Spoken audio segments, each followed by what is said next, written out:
Hello everyone, I'm Alex.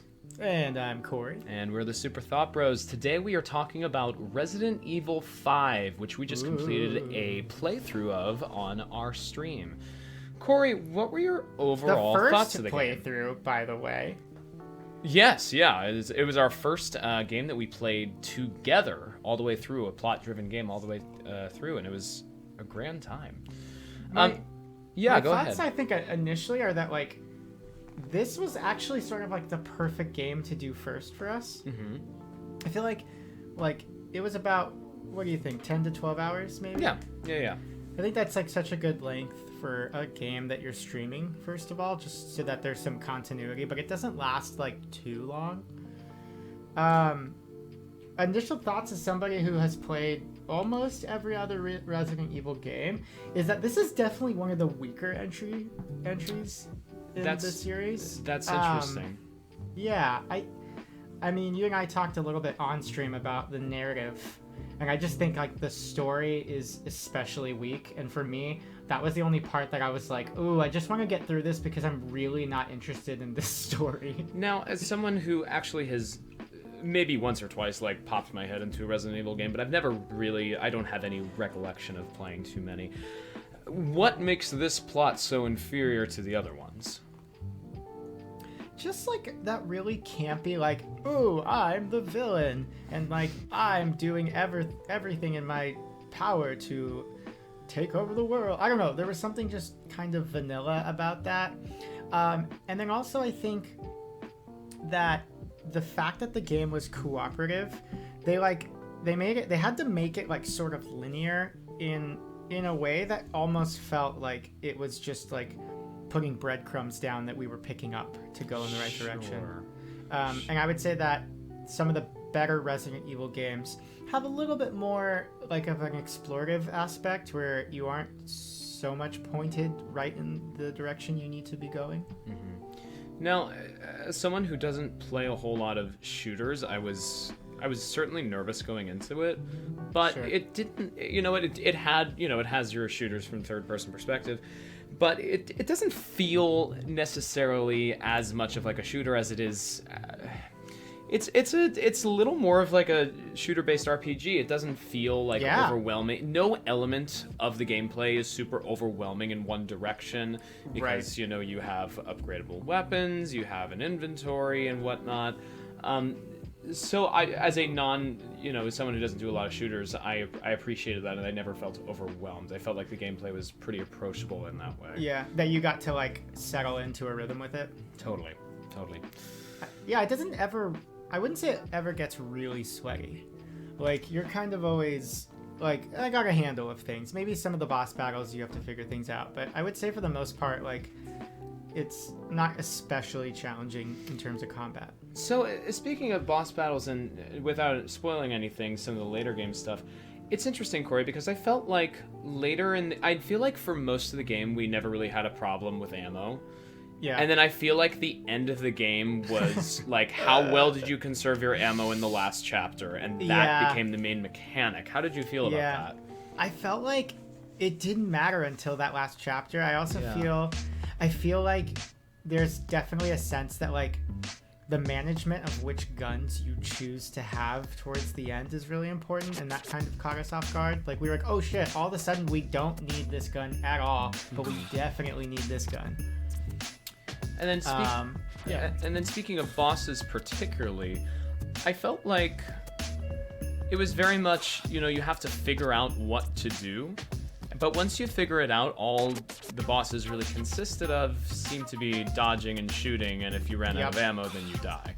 Yeah, and I do think like that's pretty consistent with bosses throughout the series, is that like there's the dodge and hit mechanic, and not a whole lot more than that. I would say the things that this game was missing that other Resident Evil games have more of, it's really just like the puzzle element. In this game, it was just like, go through these baddies. Some of them are going to drop keys that you need, and you'll use those keys to push forward. But there wasn't a whole lot of actual like puzzle work, which I think just a few, yeah. Yeah, it kind of missed the mark just a bit. Yeah, I know there were a few moments like the lasers and such. Oh, those lasers! Yeah, I forgot about the those lasers. damn lasers. That was funny. So all in Super Thought Bros, we have a rating system. We rate on presentation, gameplay, and value. So Koray, on a scale of 1 to 10, where does this fall for the presentation? First off, I think the game looks really good for a PS3 game. Totally. I mean, we have to remember this game came out in 2009. Yeah. So, quite a while ago and more than a generation of consoles ago. So in terms of that, I think it's wonderful. I think the layout is pretty clear. There were a couple times where like the camera work was a little clunky. But I think overall the game is a solid 8 or 8.5 for presentation. I agree, but does the story elements pull it down at all for you? Absolutely, yeah. I think the story is what I think it's what keeps it from being in the 9s. Gotcha. Cool. Gameplay?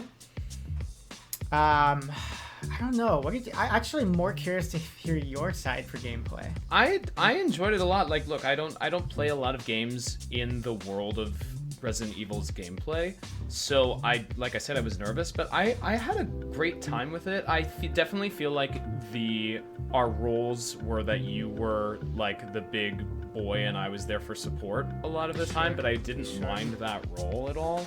Did you think it balanced it nicely? It balanced what?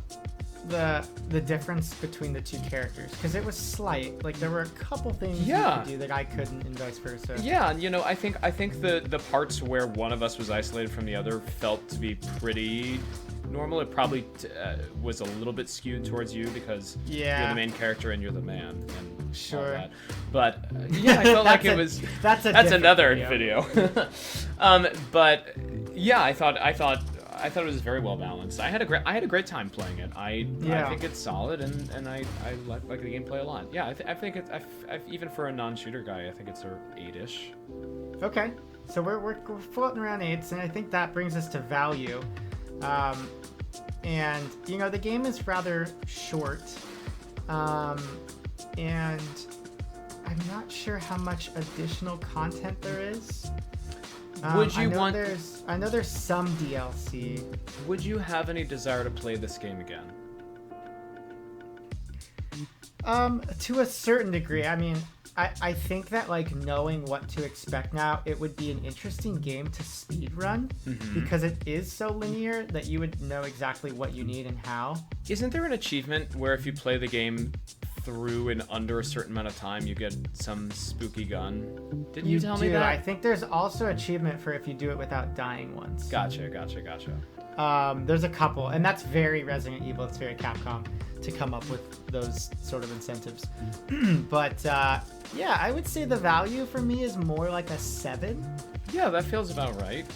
You know what you're getting into with this game. Sure. It's not the longest game, and I don't think everyday players will want to replay. But what's there is pretty darn solid, I would say. Yeah, and I think especially if you're looking for a solid co-op game, couch co-op type game with a friend, and one that you can do online. I mean, we never really had connection issues. It was really smooth, other than the time I accidentally deleted the game. Never let me live that kind of leaves us with about a 7.5 overall. I agree. Which feels right. Alex, what do you think? Like, how do you feel about these types of games moving forward? Are you more or less interested? This isn't a game that I would play by myself probably, but sure. Something like this that we can both play together online, and is, I would certainly, like, if there was a sequel, Resident Evil 5 2, I certainly would play that with you, for sure. Absolutely.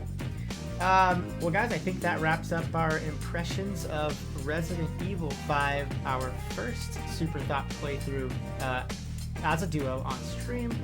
Be sure to check out our other videos here on the website and on YouTube, and also follow us on Twitter and Instagram. But other than that, Super Thought Bros out. Bye.